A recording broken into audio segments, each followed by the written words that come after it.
ओम साई राम। कैसे हैं आप सब? आशा करती हूँ कि आप सब स्वस्थ होंगे।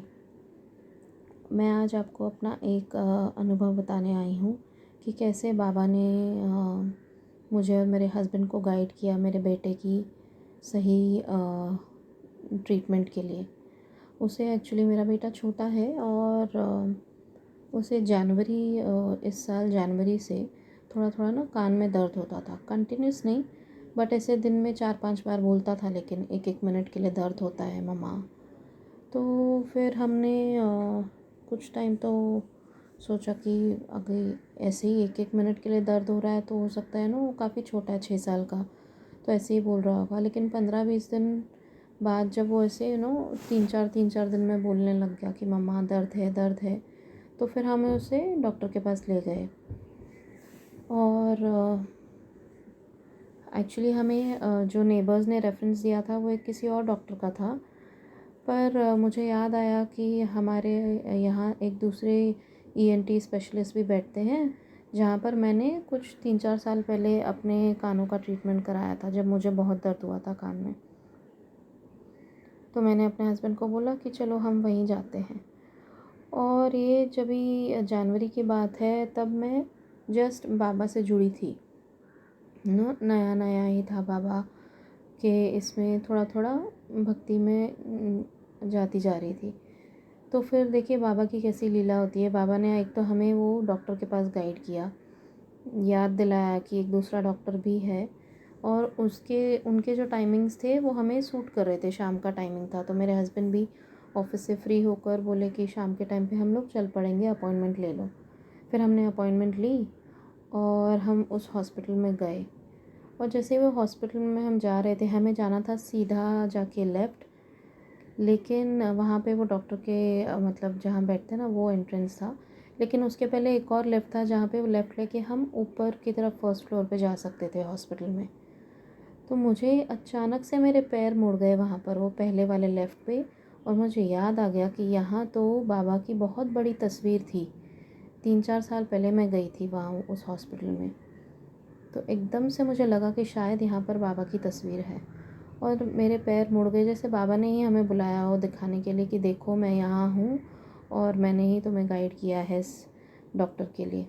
हम गए वहाँ पे और 3-4 सीढ़ी बस चढ़ के ही वहाँ पे फर्स्ट फ्लोर तक भी नहीं जाना था, वहीं ग्राउंड फ्लोर पे ही 4 सीढ़ी चढ़ के उधर स्टेयरकेस के वहीं बाबा की एक बड़ी सी बहुत ही सुंदर सी फ़ोटो लगी हुई है। तो मैंने बोला, ले भगवान जी, आप यहाँ पर भी हैं हमारे साईनाथ, आपने ही हम पर कृपा की है बहुत, कि हमें यहाँ पर लेकर आए हैं। क्योंकि कोविड का टाइम चल रहा है तो बहुत डर लगता है हॉस्पिटल्स में जाने को, स्पेशली बच्चों के साथ, क्योंकि हम तो फिर भी सहन कर लें, लेकिन अपने बच्चे को कुछ हो तो बहुत तकलीफ़ होती है।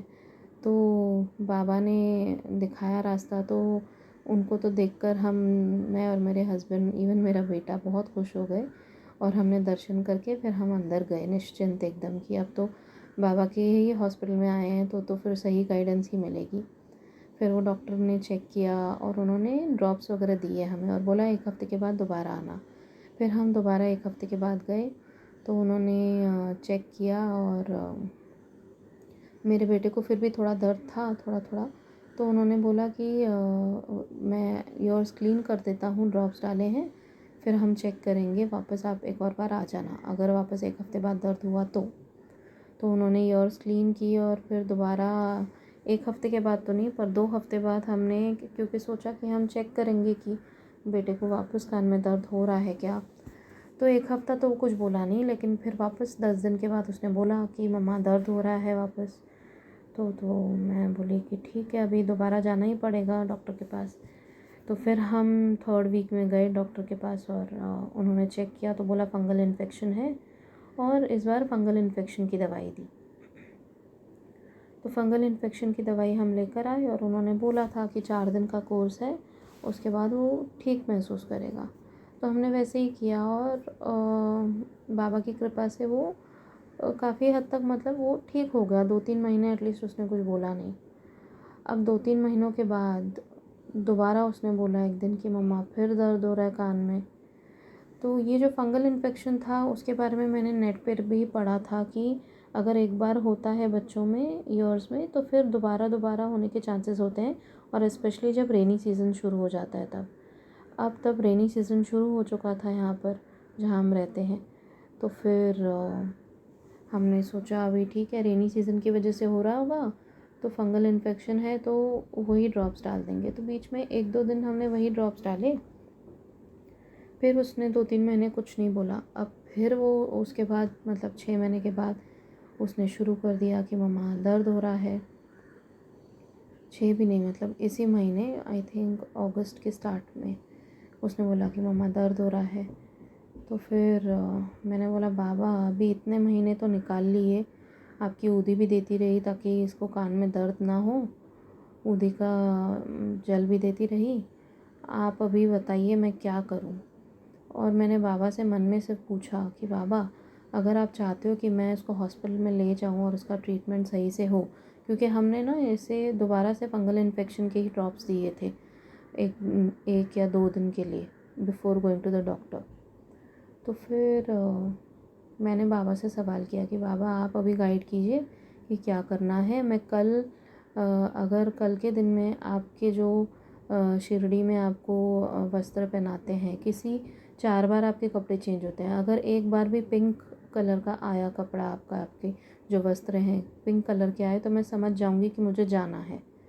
तो फिर अगले दिन मैं देखती रही बाबा के सुबह से शाम तक, तो कुछ पिंक में नहीं था, पर रात के कपड़े उनके पिंक में थे। बाबा को पिंक कलर के वस्त्र पहनाए गए थे रात को। तो मैं समझ गई और मैंने बोला थैंक यू बाबा, आप गाइड कर रहे हैं, थैंक यू सो मच, आप सुन रहे हैं। तो मैंने अपने हस्बैंड को बोला कि देखिए मैंने ऐसे बाबा से पूछा था और अभी देखिए पिंक कलर के कपड़ों में आए हैं बाबा, which means we have to go to the doctor. तो मेरे हस्बैंड भी बोले ठीक है, फिर हम चले जाएंगे।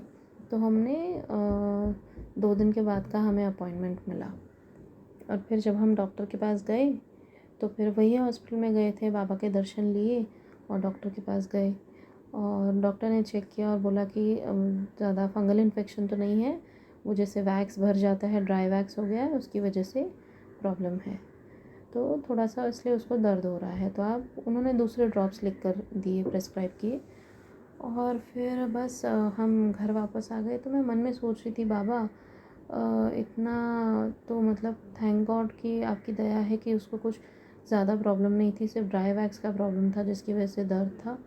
लेकिन फिर डॉक्टर तक भी क्यों जाना पड़ा, आप खुद ही क्यों नहीं ठीक कर दिए थे, या आपने मतलब ऐसा गाइड करने के लिए कि दोबारा डॉक्टर के पास जाना पड़े, ऐसा क्यों कहा था। और फिर मन में ऐसे चल ही रहा था, तो उसमें ही मुझे ही अपने प्रश्न का उत्तर मिल गया कि हम उसे गलत दवा दे रहे थे पहले। जो घर पे ड्रॉप्स थे वो फंगल इन्फेक्शन के थे, जो हमें अज्यूम नहीं करना चाहिए था कि उसको फंगल इन्फेक्शन ही है। इसीलिए बाबा ने मुझे गाइड किया और डॉक्टर के पास लेकर गए, क्योंकि प्रॉब्लम कुछ और थी, ड्राई वैक्स की थी, जो नॉर्मल जो ईयर ड्रॉप्स होते हैं उससे सॉल्व हो सकती थी, और हम उसे गलत मेडिसिन गलत ड्रॉप्स दे रहे थे। तो बाबा की यही कृपा रहती है कि बाबा से अगर हम पूर्ण विश्वास करते हैं बाबा के ऊपर, तो बाबा किस तरह से हमसे बात करके अलग अलग तरीक़ों से, मीडियम्स से बात करके हमें गाइड करते हैं। मैंने तो इवन साई सच्चरित्र की पुस्तक में भी मतलब ऐसे उनसे पूछा था कि बाबा आप साई सच्चरित्र में भी मैं चाहती हूँ एक डबल कंफर्मेशन कि मैं डॉक्टर के यहाँ जाऊँ कि नहीं, तब भी उनका उत्तर हाँ आया था। जो मैंने मतलब बुक खोल के जो पेज मेरे सामने आया उसमें जो लिखा हुआ था उसमें भी उनका उत्तर हाँ ही था कि मुझे जाना है। एक स्वीकारात्मक होता है ना, ऐसी कुछ लाइन थी कि उनका बाबा का उत्तर जो था स्वीकारात्मक था। तो उससे मैं समझ गई कि हाँ बाबा चाहते हैं कि हम जाएं डॉक्टर के पास। तो बाबा की इतनी अच्छी और प्यारी लीलाएं होती है कि बाबा कैसे हमारा बोलते हैं ना हमारे रक्षक हैं और हमेशा हमें मार्गदर्शन दिखाते हैं।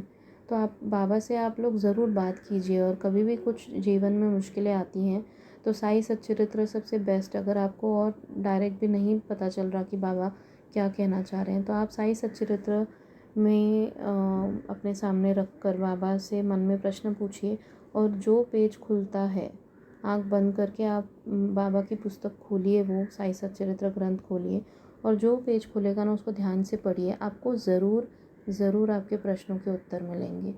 ये मैंने खुद भी एक्सपीरियंस किया है। अभी पिछले 2-3 बार से ही मैंने शुरू किया और दोनों तीनों बार बाबा ने मुझे एकदम प्रॉपरली गाइड किया है कि हाँ, जो मतलब मैं मार्गदर्शन कर रहा हूँ वो मुझे समझ में आ जाता है फिर। तो आप लोग भी बाबा से इस तरह बात कीजिए, कोई भी परेशानी हो डायरेक्ट बाबा से कहिए। बाबा हमेशा रेडी रहते हैं हमें हेल्प करने के लिए।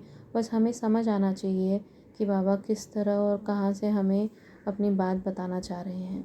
इतने लोग हैं आप जैसे, मुझ जैसे साईं बाबा के भक्त जो बहुत कभी कभी परेशान हो जाते हैं।